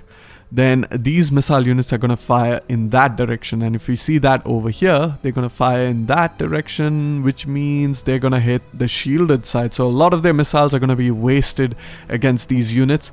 Meanwhile, some of the other units are going to be better saved. So, and even in a historical context, this actually makes more sense, because it was usually the right flank that was advanced and the left flank which was denied, or, you know, kept behind. The only, you know, weakness in this formation is that, of course, if you are flanked by your side that is a little bit more advanced, you're going to be hit in the unshielded side. So the most important thing is you don't really care, as long as you're moving your troops up forward and you're starting to, you know, pay attention to your enemy movements. You don't want to be somewhere like here. The reason being is, if you're here, just keep that position in mind. Let's draw that real quick. You have a couple of melee units that are further out, and those guys can pretty much charge into your vulnerable right flank, of course. So what you want to do is, when you move these units, I'm sorry, let's deselect that. When you move these units forward, you want to make sure that the rightmost unit of your echelon formation is slightly ahead, or, like, you know, slightly more right than, of course, their left flank. So it's somewhere over here. Now, when it's somewhere over here, this unit will not attempt to flank around, and if it does, it's going to take a long time to get around, so you will be able to respond to that. But for the most part, you're going to have this unit try to attack in this way, of course, some of these other units, and you'll have a bulk of the enemy army on your left flank, right? So they're going to take a lot of time to get to you. So pretty much what you're doing is you're trying to isolate the enemy left flank, or rather the troops on your right flank. And you're going to try to crush them as quickly as possible. You're going to try to crush them as quickly as possible. And then by the time that the left flank hits, the enemy right flank hits your left flank, which is denied, your right flank should typically have the advantage and be able to roll around and crush them. So that's one of the reasons you want to make sure that these units, when they progress forward, they're somewhat in this way. What this does is it also exaggerates, it also kind of exaggerates the effect of the missile fire, because most of the missile fire will go towards the sides, because as you can see, if I form up over here, then even these couple of missile units will be firing into the shielded side of the advanced flank. Now, as I mentioned, this unit, in order to flank around, has to move really around. But what you end up having over here on your right flank is you have a lot of support troops over here, like your allied Gallic heavy axemen, and of course you have your own cavalry to support you as well. So should that enemy try to flank over here, you can quickly respond with your allied Gallic cavalry. Now finally, I have the allied Gallic heavy axemen. Now finally I have a couple of allied Gallic heavy axemen on that left flank, of course, and that is in anticipation of the enemy eventually reaching my left flank. And once they reach the left flank, I can flank with my allied Gallic heavy axemen. But more importantly, I also have Peltaste on that left flank. Now the reason why I have Peltaste on that left flank, as you see, initially I kind of grouped them in with the slingers, but the reason why I have them on that left flank is because I can easily defeat the left flank as well. So what ends up happening is, let's very quickly just take out this unit. I think I started the battle, so you can't really see it, but just imagine you have a unit that's engaged with our Celto-Hellenic spearmen on our far left flank. What ends up happening is that unit is going to have their shield on their left side, because you hold the shield with your left side, and of course you hold your spear or your sword with your right hand. So now what ends up happening is this side of them is going to be the unshielded side, because if this is our shielded side, then an enemy facing in the opposite direction will have their unshielded side on this side.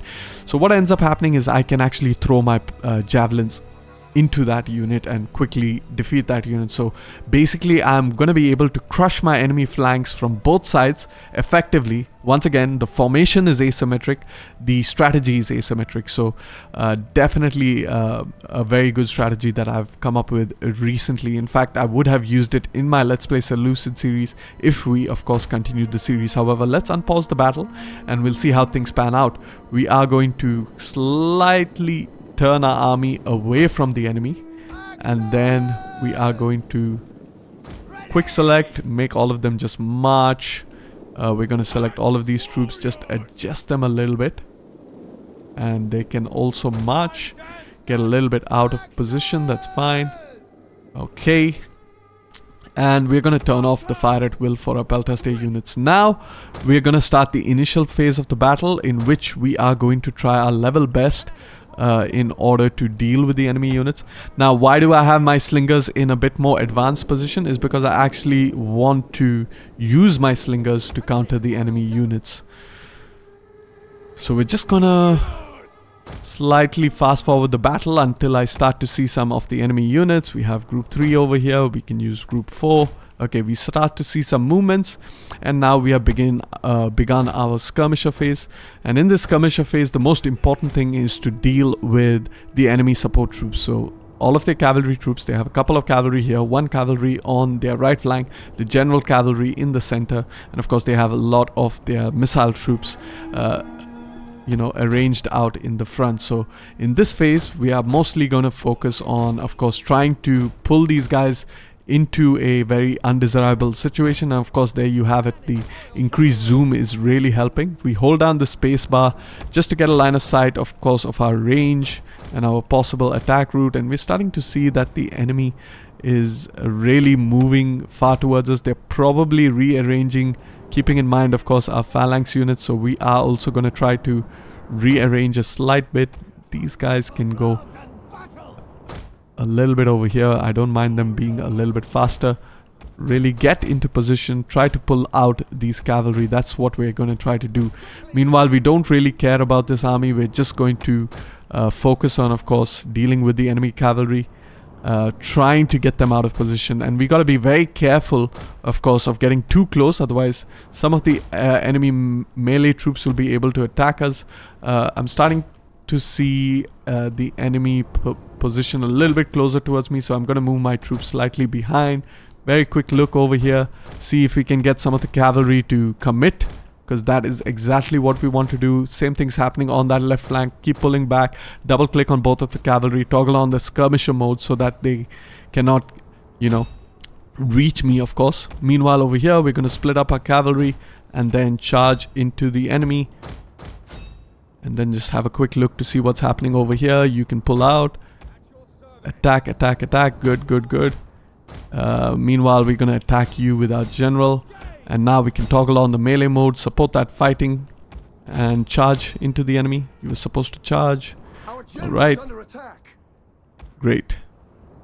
Okay. Meanwhile, the center of the enemy army is looking pretty bad, so we might as well move a little bit forward since we can afford to do so. But what we're going to do is over here also we're going to toggle on the melee mode. Make sure to pull out this cavalry. The lighter cavalry is going to be more effective at chasing the enemy.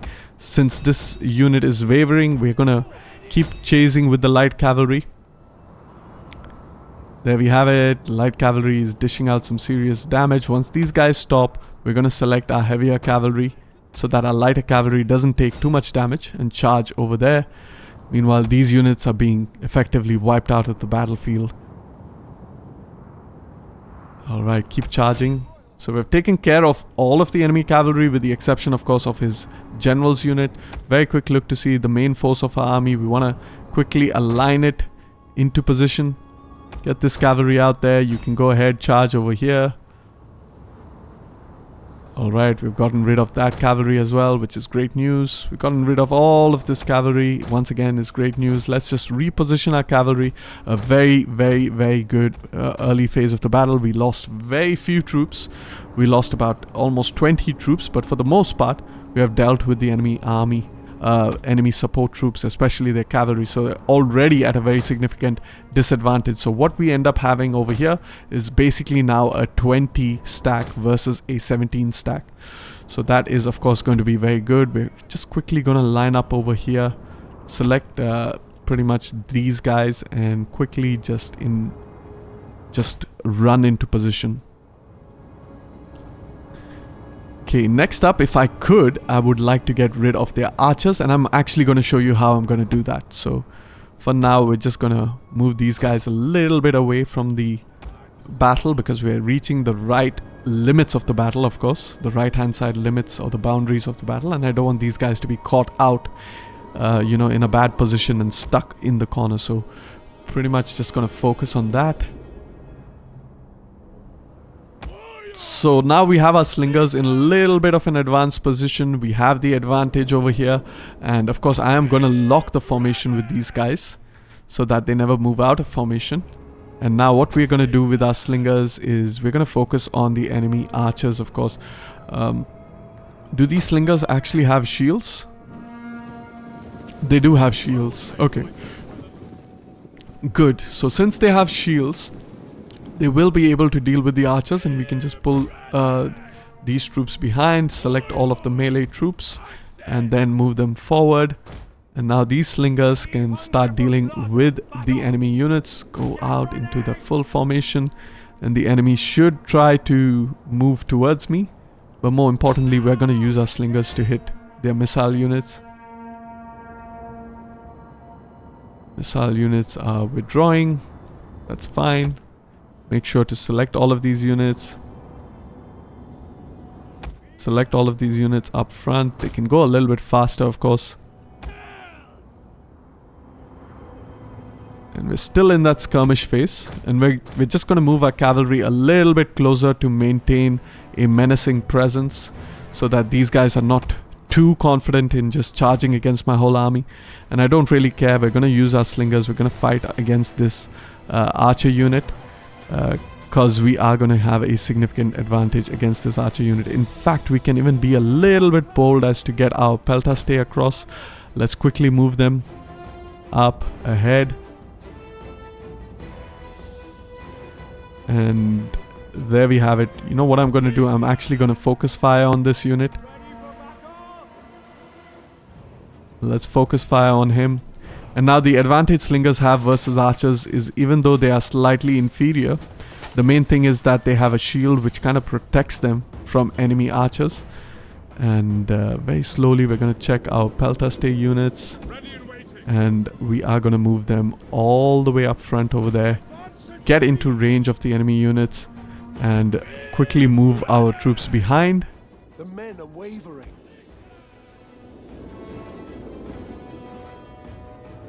Okay, we can move our slingers behind. They're taking a bit of damage. Move these guys ahead. Alright, you can hit these guys. Alright, Alright, perfect. Now it is time to move all of our melee troops up ahead. Keep in mind we want to keep our right flank very exposed. There we go. Couple of javelin fires against these units. They should be completely toast. Alright. Get rid of these guys. You throw a couple of javelins. I want them out of the battle. Or at least significantly weakened so that they run for quite a while. And once they run for quite a while, then I can focus on, of course, routing them out with my cavalry. So let's actually get our cavalry over there in anticipation for like attacking this unit. Meanwhile, our slingers are in position. Our frontline troops are slowly making a move. Okay. So we're getting rid of their units, surely but certainly. And okay, we got rid of those units almost. And so we can move our Peltas stay behind. Then we're going to select all of our troops and move them a bit more forward.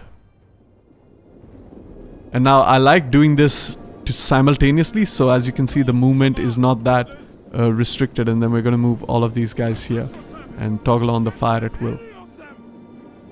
Okay, we got rid of that slinger. This slinger is nearly done.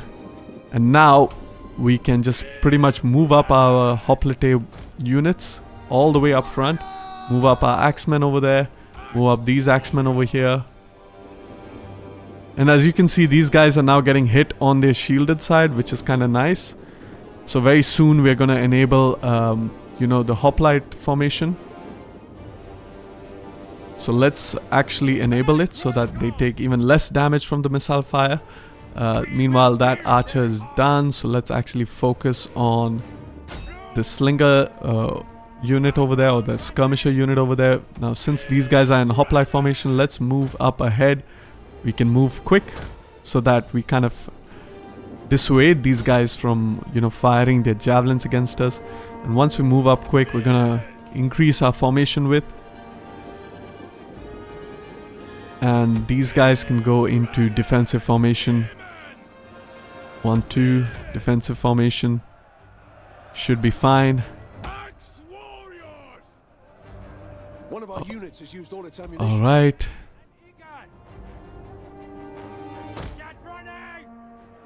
Now you can try to hit the general since nothing much is happening over there. And now we are slowly but surely going to keep waiting for the entire enemy army to converge upon us.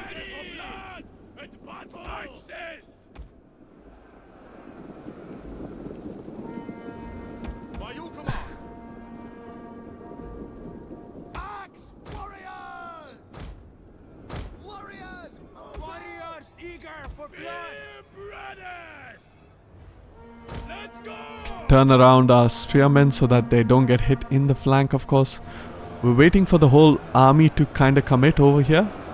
And what we can do is move our general as well as our group 2 close to each other. And start moving these guys. Try to hurl their javelins at this general unit.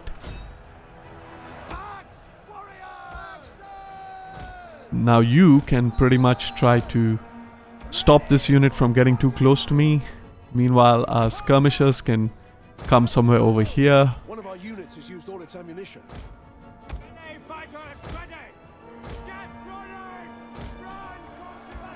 Okay, you're done with your missiles. Get into that narrow formation. Get around. And you can go take on those archer units again. And now we could attack the flank of these units, but we're not going to focus on that. We are going to focus on, of course, attacking this unit. And this is why I like the narrow formation, because it makes it so much more easier to maneuver. And we can send one of the to charge over here. Meanwhile, you can come all the way over here. And then over here. Meanwhile, you can form up and charge. And you can charge in the backs over there. Click this unit real quick. 1, 2, 3. Hit back. So there's a cycle charge over there. Excellent. You can charge over here. Form up real wide. And you can charge up over here. 1, 2, 3. get back with this unit. You can charge into that unit. And as you can see, this side is quickly breaking. Okay, we've dealt with that unit. Let's get over here. 1, 2, 3, 4. 4. And get these guys out. You keep attacking over here. You are formed up, so you're gonna move there. Let's move all of this cavalry out over there. And a couple of you can go ahead, attack this. And our peltaste are nearly done, so we can get them out. We're done with this side as well. This flank is crushed. The right flank is crushed. The left flank is starting to crush. Let's go ahead, attack over here. The general is nearly done. Let's group up both of our cavalry over here. And we have to deal with the first cohort. That's the next major target that we have to deal with. But for now, we'll just form up over here. Alright, as you can see, the first cohort is breaking, which is great. Let's just, cement the deal over here. Pull back. Peltaste can come here. You guys can come here. Come over there. These guys getting charged at. J, go back. You go back as well. So, very good charge over here. Just hit the J key again. You can charge into these guys. Okay, charge here. Charge here. The full front line is crushing. Really quick and really good. As you can see, most of the attacks coming over here. These guys are completely toast. And we are going to keep chasing down as many of the enemies as we possibly can. And these guys are going to break. These guys are going to break. Charge, charge, attack. You attack here. We're going to continue the battle, of course, but we're going to see the end game. Actually, we don't need to continue the battle. You guys pretty much get the idea. I'm going to pretty much rout out quite a lot of the Roman armies. We managed to very effectively encircle them. However, with that, we're going to go ahead, end the battle, and we're going to see the stats at the end of the battle, of course. So there you have it. We have the end game or the end battle screen, and you can see 425 losses as the Massilians. Of course, we only inflicted 1,591 casualties, but that's because we didn't rout out all these units. Keep in mind, the whole entire first cohort of 400 men, they're stuck in the midst of our cavalry charges, and pretty much insane. I mean, we could pretty much get at least double of the kills that we had if we continued the battle and continued to chase and rout the units. But just let's take a quick look at, of course, our own losses. Most of our losses came from that third class population. We lost a slinger. It might be replaced with, of course, more elite slingers. Of course, we lost some slingers because our own slingers are not that good, but we still outperformed their archers, which are significantly better than our slingers. The only unit that inflicted quite a lot of casualties were, of course, their skirmisher units. I really hate skirmisher units to deal with. They are real pain, which is why I myself have included skirmisher units in my more recent army compositions, because I just see the potential benefit of skirmisher units a lot more now. But of course, as you can see, with that asymmetric warfare over here, we have managed to inflict quite a significant chunk of our casualties. In fact, the most amount of casualties actually came from our Gallic heavy axemen, because of course they have that melee armor piercing value, which makes them just so incredibly good against heavily armored units like the Roman legionary cohorts, of course. Apart from that, our front line did very well. We took very minimal casualties. You could see those enemy archer fire going into our shielded side. So a lot of their missiles were being wasted upon my more heavily armored hoplites with their big hoplons, of course. But apart from that, you can see that our casualties are very, very limited to our third class population. We took quite a lot of casualties to our slingers, which could have been reduced if we had more elite slingers like the Balearic slingers or the Cretan archers. You get the idea. However, the Celto-Hellenic spearmen took most of the casualties when it comes to the melee engagement. Of course, we took a little bit of casualties with our noble population class, however, not that much. If you look at our 425 losses, I would say less than 50 of those losses actually came, or around 50 of those losses actually came from our first class population. In fact, if you replace these guys with the veteran hoplites, which come from the second class population, of course, then you pretty much have no first class population losses, with the exception of a few units from your general's bodyguard, of course. But for the most part, you will not have any first class population losses, and that is absolutely huge in terms of your campaign effectiveness. Meanwhile, our second class population, we took very minimal casualties. You can see a couple of these Peltast units, only one of them took casualties. Couple of these hoplites, of course, it's expected of a frontline unit to take casualties. Couple of our allied Gallic, in fact only one of our allied Gallic heavy axemen took casualties, and a little bit of our Ligurian cavalry. Keep in mind, these casualties over here from the Celto-Hellenic cavalry are actually third class population. So once and all, a very, very decisive victory against the Romans. As you can see, the power of the Massalian roster. Definitely I am suggesting that this kind of an army composition is in response to the Marian Legion that we are facing, so it is asymmetric in nature. However, if you're facing more generic factions like barbarian factions and so forth, you can go for the Romanized infantry and a very Romanesque style, methodology when it comes to your tactics. However, this can effectively deal with all kinds of armies, but it's also in particular a very strong counter against the Romans, of course. However, with that, I'm going to end this section of the guide, and we're going to hop onto the final section of the guide, where I will be giving my personal recommendations for the general skills and, of course, the army traditions for the Massilians. Alright guys, welcome to the final section of this guide, where we will be discussing my personal general skills and personal recommendations for the general skills and army traditions for the Massilians. Beginning with the general skills, of course, you want to get the military logistician, because it does give you upkeep cost reduction for all land units, which means you're able to maintain a lot more professional armies at a much lower cost.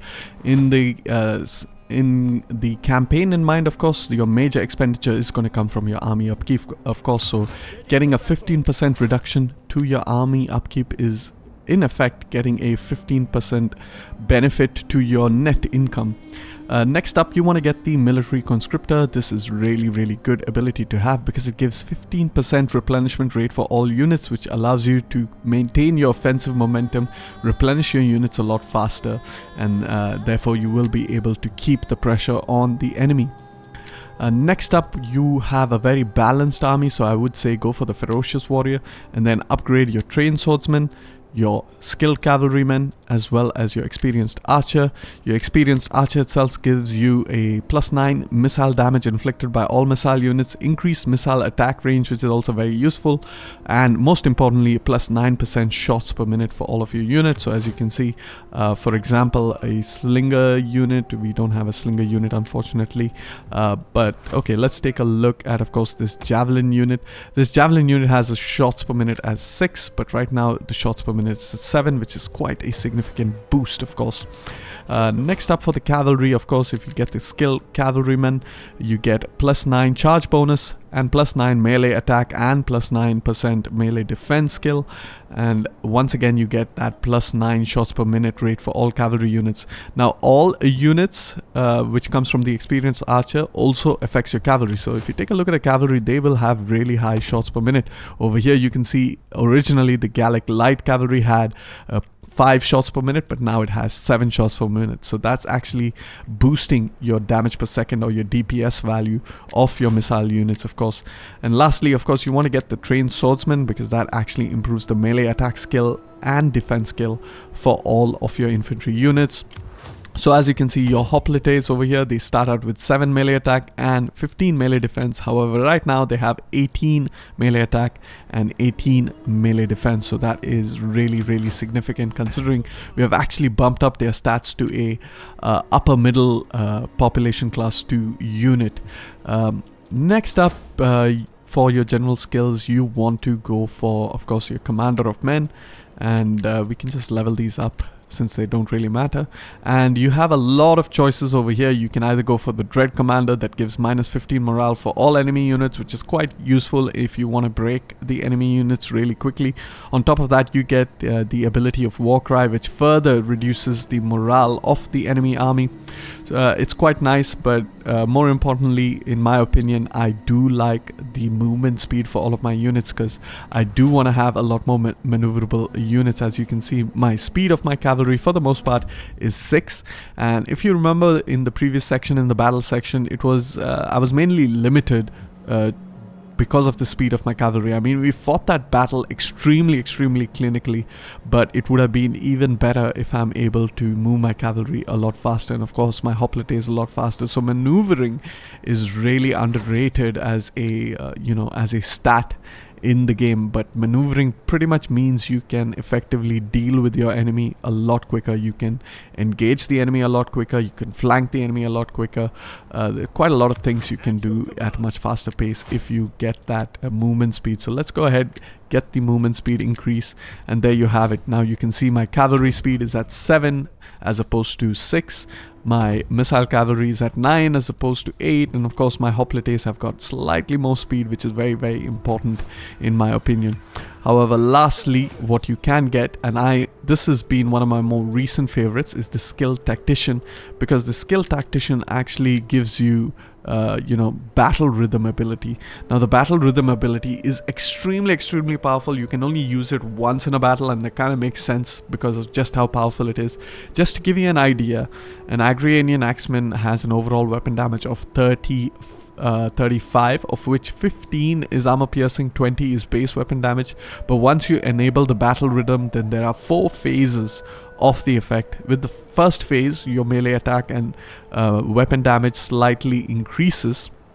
However, by the time you hit the 4th phase of the ability, your overall weapon damage will be well over 50 as opposed to 35, and 50 weapon damage is actually crazy because most of the units in game have anywhere between 60 to 120 health, depending on the kind of unit. Of course, cavalry has more health, elephants have way more health, of course your infantry have lower health at 60 to 80, but when you have 50 weapon damage, it basically all it takes is 2 hits to kill that enemy unit. And it's especially good with your high armor piercing value units like your heavy allied Gallic Axemen, for example, because you can pretty much kill the Roman army or any army for that matter extremely fast when you have overall weapon damage of 50. And keep in mind, the overall weapon damage of 50 is once again split between the armor piercing value and of course your base weapon damage value. So while you might originally have 35 overall weapon damage, 15 of which is armor piercing, at the final version where you have like 50, let's say 50 overall weapon damage, out of that at least 18 to 20 will be from armor piercing, or sorry, 20 to 20 will be armor piercing, and about 30 will be base weapon damage. So it's extremely powerful ability to have. So I would personally of course recommend getting the Skilled Tactician as an ability. Next up, of course, we are going to discuss about the army traditions, and for the army traditions, once again we're going to go for a very balanced kind of a build. We're going to go for the Stratego Spears, the Formidable Spearmen, and the Accomplished Skirmishers. Very quickly, the Stratego Spears gives increased melee attack skill for all your spear armed infantries only, so these include your spear units as well as your hoplite units, which form the bulk of your front line. And of course, the Formidable Spearmen improves the melee attack and defense skill for all of your spear armed units.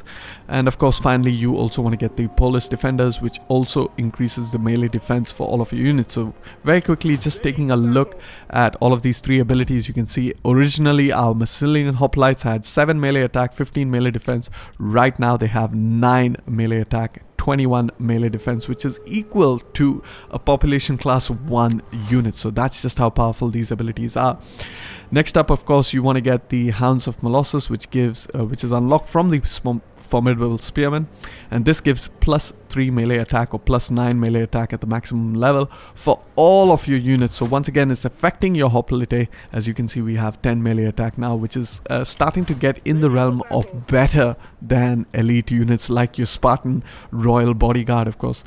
Then we want to improve the Accomplished Skirmishers. Once again, this gives shots per minute for all units, so this includes skirmisher cavalry as well. It gives missile range for all units, missile damage for all units, movement speed for all light and very light infantry, which is really important for flanking troops and so forth. But as you can see now, our shots per minute has been bumped up from a base of 6 to 8, which is really crazy. Meanwhile, these guys have been bumped up to 8 shots per minute as well, which is extremely fast, guys.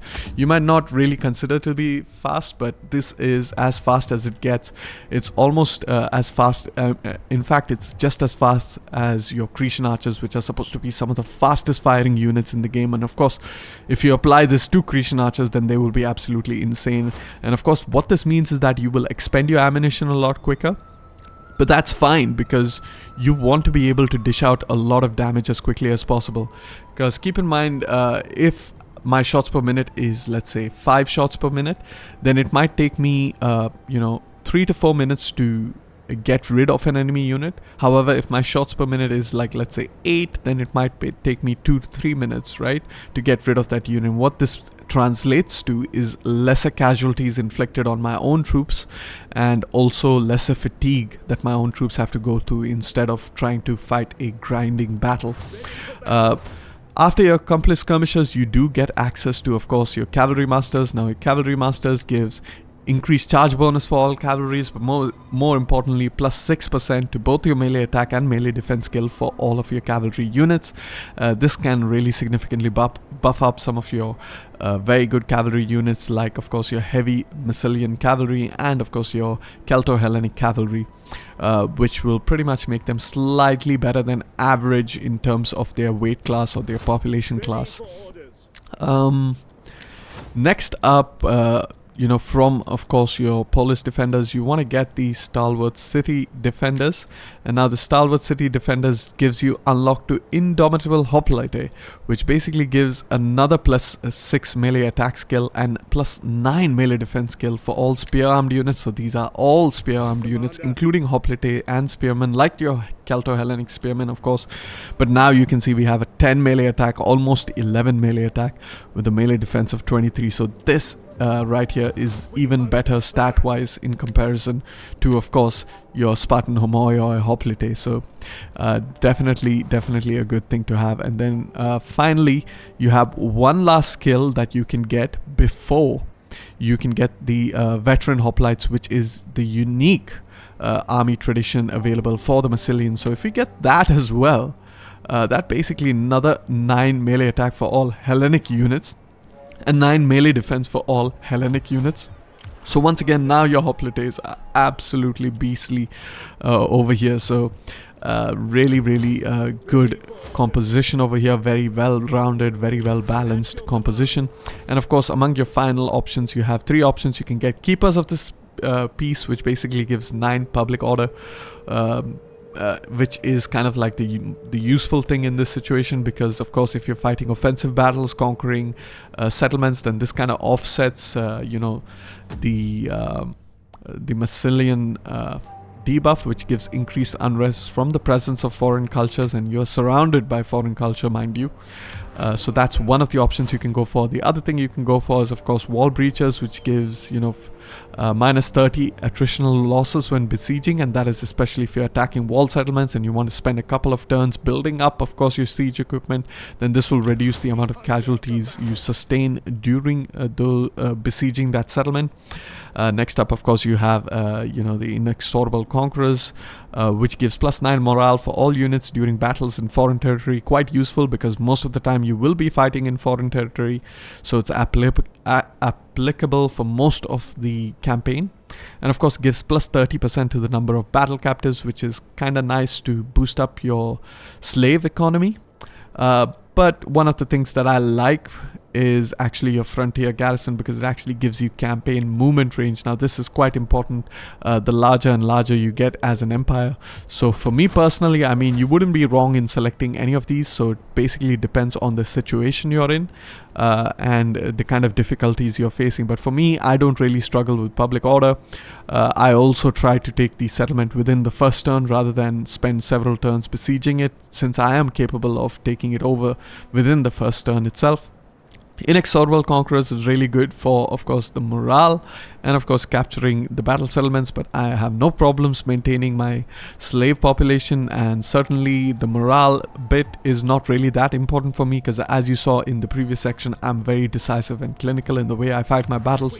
So morale for me personally, my own morale of the troops is not that significant of a factor. However, for me, what I really focus on is, defeating or countering the enemy morale. So personal buffs to my own morale, I don't really focus on, but if I have a faction, like for those of you who are witnessing my Let's Play Suebo series, I tend to focus on, negative morale modifiers applied on the enemy army, so as to break their morale quickly, to cause a chain rout, and by doing so you might not inflict as many casualties because of course you're ending the battle prematurely, but on the flip side you also sustain a lot less casualties. So that's just my personal playstyle, because I always prefer to to take as little casualties as possible, so that I can keep the offensive pressure and the offensive forward momentum going.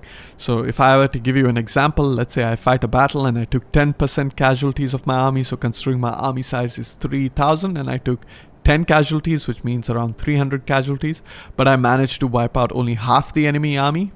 For me, that's a lot better of a situation than taking 20% casualties, which is twice as many casualties, and absolutely wiping out the enemy army. Because what that means is that, I have to spend 2 turns trying to replenish that 600 men lost, as opposed to 1 turn replenishing the army, which had lost 300 men, attacking the half army that remains and having a really great auto resolve, and then once again replenishing. And keep in mind, fighting more battles actually levels up your generals a lot faster and so forth, so there's no real need to crush your enemy armies. I always prefer, if I can fight 2 battles against my enemies, because I get double the experience doing so. However, of course, in certain niche situations, I would rather prefer to wipe out the enemy armies entirely. And moreover, by not wiping out enemy armies, let's say we have an army from Genua, from the Ligurians attacking me over here, and I defeat the army and I wipe it out, it's going to be able to recruit another army over here and build it up. However, if I wipe it and it's almost on the verge of complete annihilation, I pretty much just ignore it, maintain my forward momentum, go towards Liguria, conquer it. They're not going to be able to recruit another army. They will need this army to move back towards Liguria, but if it does, then I can quickly wipe it out. I can maintain the forward momentum, so to speak. So for me, it's very important to fight battles that way. So again, morale is not too much of a big deal, of course, for me. So personally, I would go for the Frontier Garrison, which actually gives me campaign range movements. So with that, of course, we have covered all of the parts of this guide. And so I thank you all for watching. I hope you all enjoyed. And if you liked the video, then like the video. And don't forget to subscribe for more. Peace and love.